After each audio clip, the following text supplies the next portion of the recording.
Gospel music is a product of the religion, culture, and history that constitute the African American experience. Our fondest memories recount those simple, no-frill churches where we socialized, worshiped, ate pound cake, prayed, and prayed some more. We soon would see the proliferation of mega churches with stadium-type capacity, still having the basic things in common with those small, no-frill churches: gospel music and worship.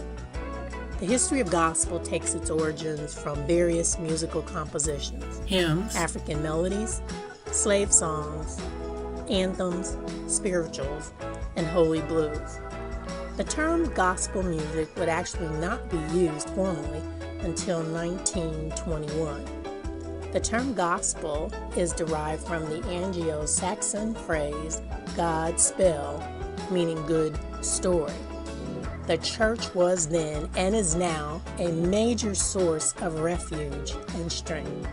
African Americans in the early church survived slavery and the Jim Crow South, only to be confronted with systemic racism, practices that still influence the daily African American existence. Their stories and their hope has always been captured in their music. They knew that God had and would continue to take care of them.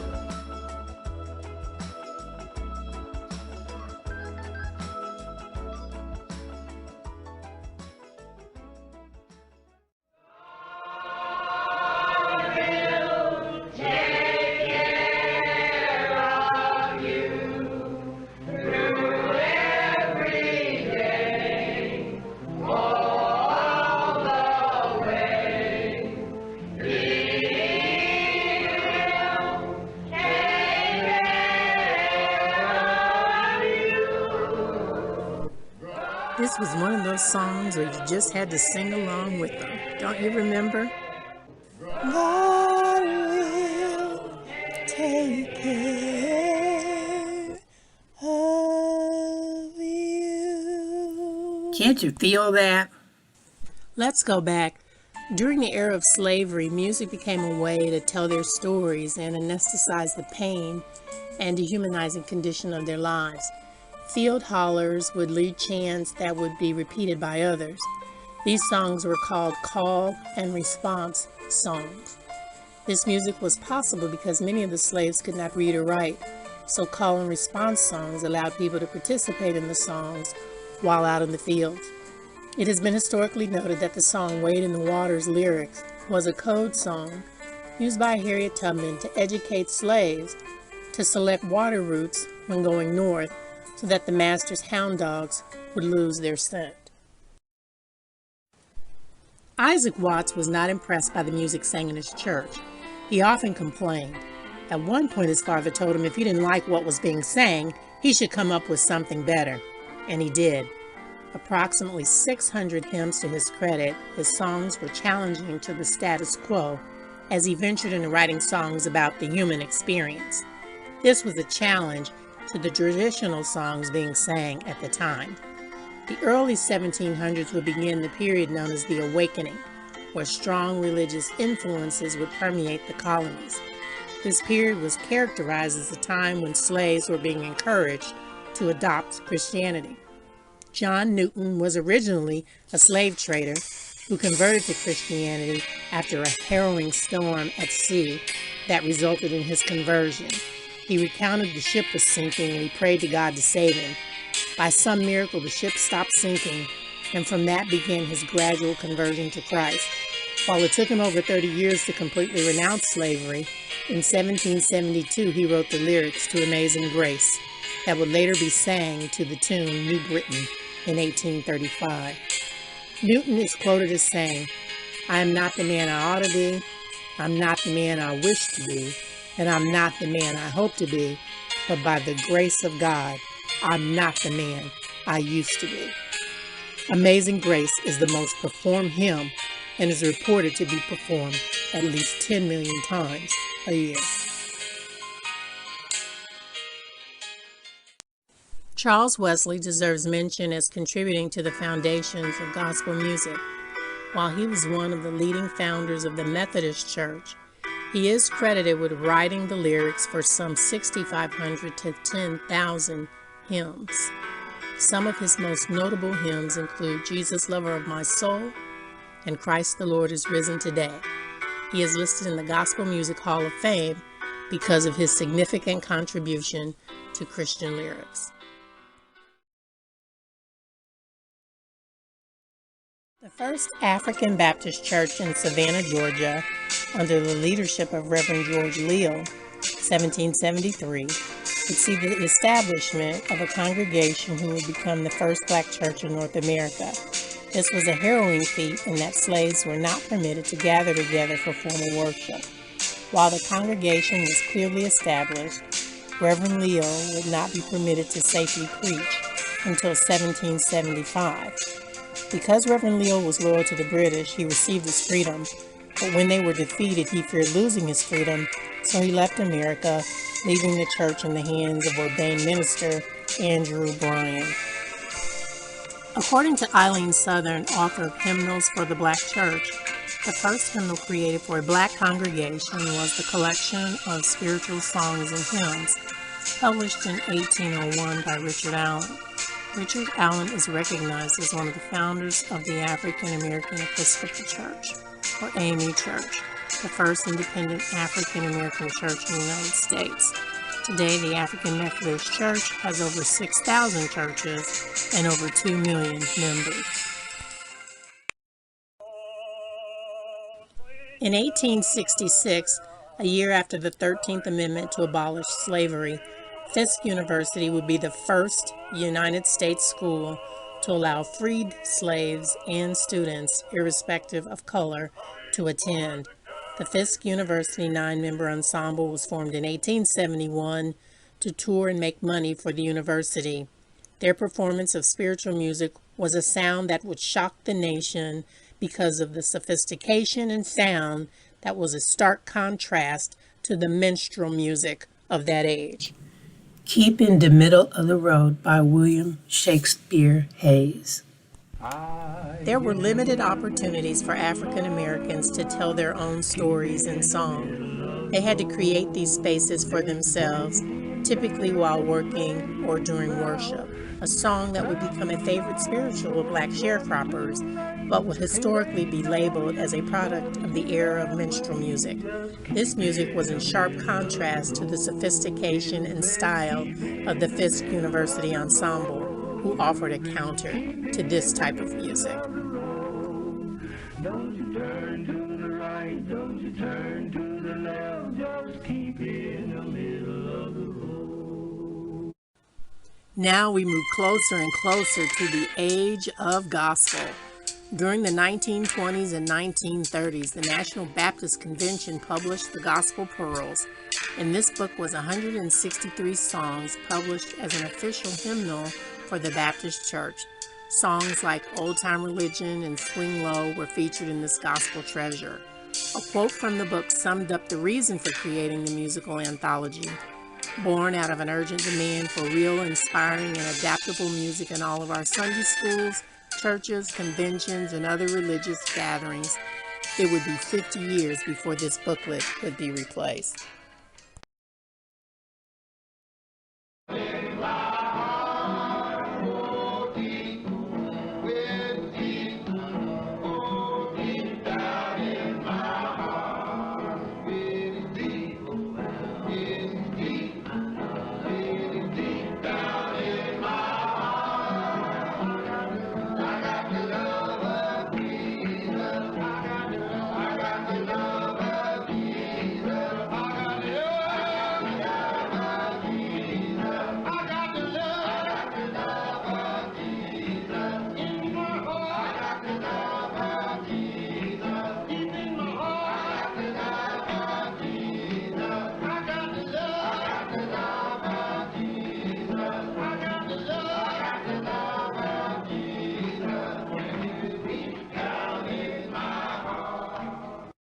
Thomas Dorsey, known as the father of gospel music, began his career playing the blues.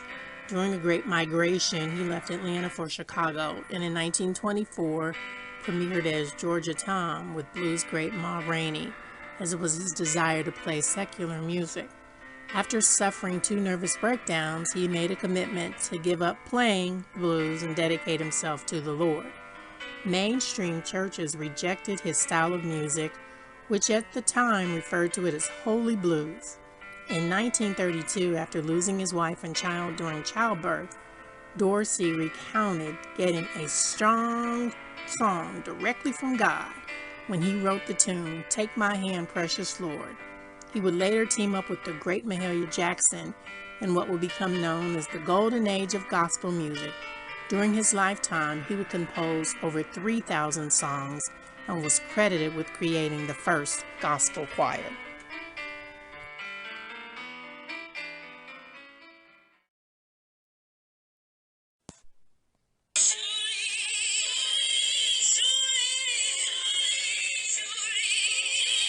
Gospel would continue to flourish, with more gospel greats rising to the forefront. The Ward sisters from Philadelphia were thrust into the spotlight after appearing at the National Baptist Convention in 1943. They were theatrical and dramatic, at times raising eyebrows with their stage presence. By 1949, the Ward sisters would become the first black gospel artists to sell 1 million records. The Ward sisters' success would later be followed by other greats, including the Edwin Hawkins and the Edwin Hawkins Singers recording of "Oh Happy Day" in 1969, when it sold over 1 million copies in 2 weeks and eventually sold over 7 million copies worldwide. What is so brilliant about the song "Oh Happy Day" was that the lyrics were in the public domain at the time Edwin Hawkins recorded them. The song was actually an 18th century hymn, originally written by Philip Doddridge, based on Acts, the 8th chapter, 35th verse. The original title of the hymn was "Rejoicing in Our Covenant Engagement with God." James Cleveland, known as the King of Gospel, would become a 4-time Grammy winner, be the first gospel artist to earn a star on the Hollywood Walk of Fame, and be inducted into the Gospel Music Hall of Fame. He died at the young age of 59. Charley Pride would also be recognized for his contributions to gospel music by earning 2 Grammys in 1971, when the Grammys were first televised. Shirley Caesar is also known as the First Lady of Gospel Music, earning over 12 Grammy Awards, receiving a Lifetime Achievement Award, and being inducted into the Gospel Music Hall of Fame. We would not do the discussion of gospel music any justice if we didn't mention Yolanda Adams, now referred to as the Queen of Contemporary Gospel. Not only does Yolanda have Grammy honors, she was also the first African American gospel artist to win an American Music Award. She too has been inducted into the Gospel Music Hall of Fame.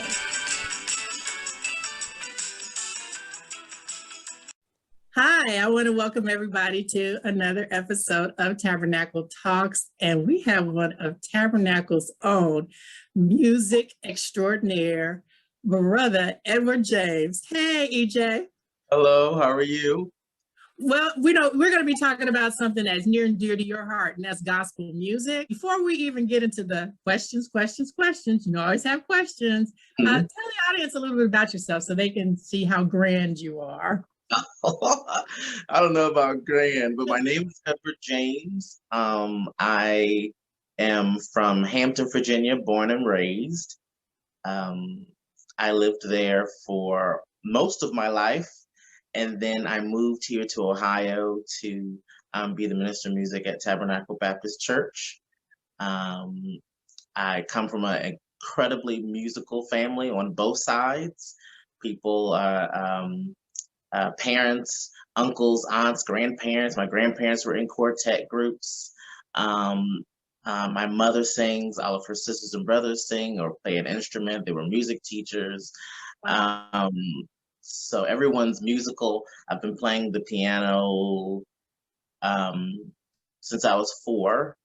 So recognizable things, my mom would say, since the age of Okay. So about uh, 30, 33 years. A degree in music from Old Dominion University. Um, and I've been able to put out some music myself maybe 11 years ago. So I have some singles floating around on the internet and iTunes. But I'm a church baby. Right on That's the that best first. kind of, but that's why you're an expert to talk about gospel music. And I'm excited that you agreed to do the interview today. So thank you so much for being so gracious. Thank I you guess for. one of the first questions I have to ask you is, gospel music's changed over the years. As I've been studying, I've gone all the way back to the beginning, but what do you see as the biggest change in instrumentation and music? Just kind of walk us through what you see. Instrumentation. Well, nowadays you tend to see more people in a band. Usually, you had an organ player or a piano player. A lot of times, especially in the early years, you saw a piano player, and then you started to get the Hammond B um, organ coming in, and then you'll probably have a lead guitar player. Then you'll probably have a bass player and then a drummer. And so now you're starting to see more guitars. So you'll probably get an acoustic player and another lead player, one that plays lead, one that plays rhythm. And then you'll have an organist and a piano player and a keyboard player. Sometimes you may have even another keyboard player. You'll have a horn section. For instance, Richard Smallwood has a whole orchestra that when his whole choir and band is together and he has the orchestra. And so nowadays you tend to get a lot grander of instrumentation instead of the pared down like it used to be back in the day. And that probably was due to probably the size of stage. I think maybe if they had more stage, they probably would have had more musicians. But sometimes I think nowadays you can see a stark difference with there just being a lot of people in the band in terms of instrumentation. Now you mentioned the name Richard Smallwood, and I'm familiar with that name, but there are other great gospel names. Can you share with us what some of the big names are in gospel music now? Now you'll see J.J. Hairston, you'll see Todd Dulaney, Jonathan Nelson and his brother Jason Nelson. They both have separate groups. You have Anthony Brown, Group Therapy, Ricky Dillard, still bringing it with the choirs. Kirk Franklin, of course, is always Yes.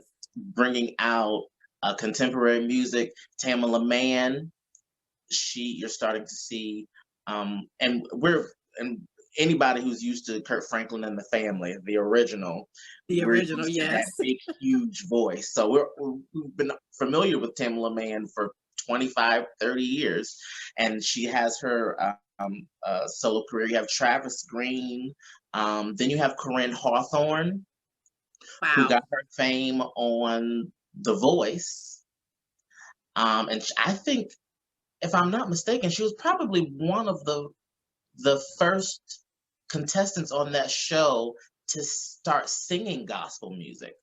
Wow. If I remember correctly. And she got signed to, I forgot, My Block, which is a label out in LA from one of the Marys, Erica Campbell's husband, Warren Campbell, and they're doing some powerful things out there as well. So there are Kierra Sheard of the Clark Sisters dynasty. Of course, the Clark Sisters are still strong. The legends are still around. So yeah, there's still some big names in gospel music now. Well, I would hope people that are watching the show, when they hear all those names, they write some of them down and go back and check out some of those artists, because there's so many that, you just need to check them out. So I'm hoping everybody out there that heard all those names will check them out. Do you think that those artists are staying true to gospel music, or do you think that they're testing the boundaries and coming up with their own sounds?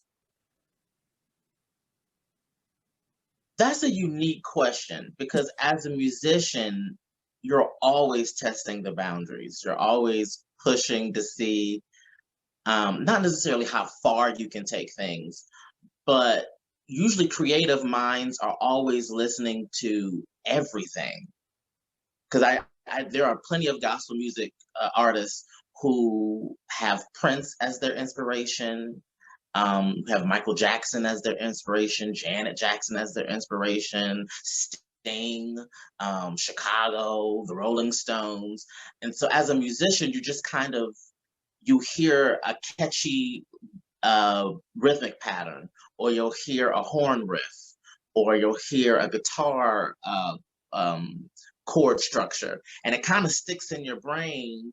And so when you're writing your own music, you start to kind of pull little things that you hear everywhere. So I think they're always testing the boundaries. I know when Kirk Franklin first came out, it was kind of a shock because I know when we started singing Kirk Franklin back in, I think, what, the mid 90s, early 90s, a lot of people were like, oh, okay, this is not what we're used to. And then you had Deitrick Haddon. I remember he came out in the early late 90s, and it had a bit of a groove to it. You started getting John P. Key, who started adding a little bit of James Brown here and there. And a lot of church people, at least in my church, were a little taken aback. Okay, wait a You're minute. like, what is that? Yeah, so I remember Ricky Dillard, one of his earlier recordings of a song from James Hall called God Is in Control. And there was a breakdown at the end of the song where when all of the different sides of the choir soprano, they're singing their different parts, and the band has stopped and everybody's clapping, and then the band comes in and they play a line from Do You Remember the Time, Michael Jackson. And I remember the very first time we played that breakdown, and you could see the church people say, wait a minute, I recognize that. Oh, wait, that's Michael Jackson. Wait, why are you playing Michael Jackson? So I think testing the boundary, you're always kind of testing that boundary to see sometimes what you can get away with, but not in a defiant way, but more in a let's see how it would go if we had an acoustic guitar do How Great Thou Art, and we sing it in more of a like pared down sit style instead of with a traditional organ. So you kind of get when you think of those new age artists, and I think they're new age artists because I think they are testing the boundaries, and the music is just so moving. It's moving with, I think, all of the orchestration that they have. How do you think it differs from the Mahalia Jacksons or the Ward sisters? How does it differ? Well, I would say it was a lot less accessible then. I was born in '84, so I can't really say what was done in the 40s, 50s, and 60s, but I'm pretty sure Clara Ward was not a staple on your television. Or when Mahalia Jackson sang, when Mahalia Jackson sang and you saw her on television, you weren't seeing her every day. Now introducing Mahalia Jackson, the most influential gospel artist of our lifetime. Jesus, Lord, if you please. You know, I'm daily walking, Lord, it close with thee. Oh, let it be, dear Lord, Lord, let it be. Oh, Lordy, I am weak, but thou art strong. Oh, yes. And Jesus, keep me naughty from all wrong. And I'll be satisfied as long, oh yes, as I can walk. Just let me walk, Lordy, close with thee. Every day I say just a closer walk with thee. Oh yes, you know, granted, Jesus, Lord, if you please. Oh yeah, you know I'm daily walking, Lord, close with thee, Lord. Oh, let it be, dear Lord, Lord, let it be.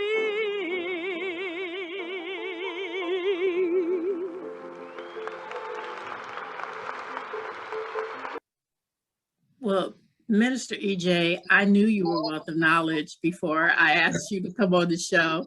And you have more than demonstrated that you know music and you know gospel music. And I just want to thank you. I'm going to give you the last word. Anything you want to share?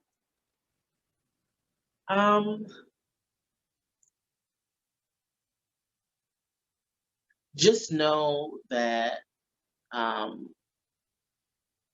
the one through line in gospel music is the Word of God. And it is basically teaching people about Jesus through song. And so no matter what artist you listen to, if you still listen to Andre Crouch or Mahalia Jackson, or if you go and listen to some of our newest artists, for instance, here in the Ohio area, Chris Betts, if you, whatever you listen to, just remember that the through line of it all is teaching people about Jesus Christ. And however you do it, God requires you to do it with a spirit of excellence.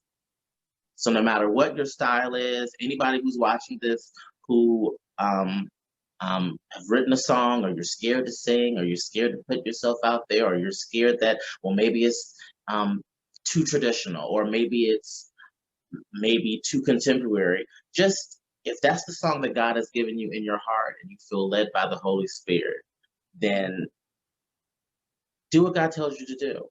Worship. Come online. We have so much access now. Go on Facebook Live and just worship the Lord. And that's all really it boils down to. We're all just called and made, literally made to worship Christ. So that would probably be the thing that I would say. Just any genre that you listen to, the main thing is, what are you learning about Jesus Christ, and how is that artist helping you with your lifestyle? Because worship is a lifestyle. It's not necessarily a song. Worship is an everyday, consistent thing. When you wake up in the morning, when you go to bed at night, it's how you live your life. And if you can do it with a song, then you have a little bit of pep in your step. In 2019, the following songs were named the top 5 songs of the decade: Every Praise, Won't He Do It, You Deserve It, Take Me to the King, and Wanna Be Happy.